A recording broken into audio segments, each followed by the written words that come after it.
वो खवातीन जो हफ्ते में 3 बार रोजाना सिर्फ और सिर्फ 10-10 मिनट के लिए इस तरह उछलती हैं, उनकी हड्डियों की कमजोरी जो कि ओस्टियोपोरोसिस होता है, खवातीन में ओस्टियोपीनिया ओस्टियोपोरोसिस, हड्डियां कमजोर होना शुरू हो जाती हैं, वो कमजोरी खत्म हो जाती है, बल्कि हड्डियां पहले से ज्यादा मजबूत और बोन डेंसिटी बेहतरी की तरफ आ जाती है। इसको जंपिंग एक्सरसाइज कहते हैं।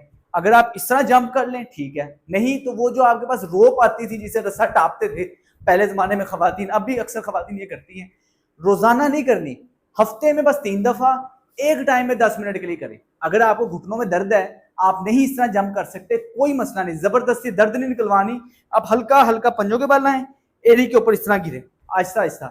जैसे जैसे आपके मसल आदी होंगे, आपके जिस्म में मजबूती आएगी, फिर आप जंप भी कर सकती हैं। इससे ज्वाइंट्स के मैकेनो रिसेप्टर्स एक्टिवेट होते हैं, स्टिमुलेट होते हैं, और जो वेयरिंग एंड टेयरिंग ज्वाइंट्स में आ रही होती है वो कमी की तरफ आ जाती है। रोजाना नहीं करनी। अस्सलाम वालेकुम।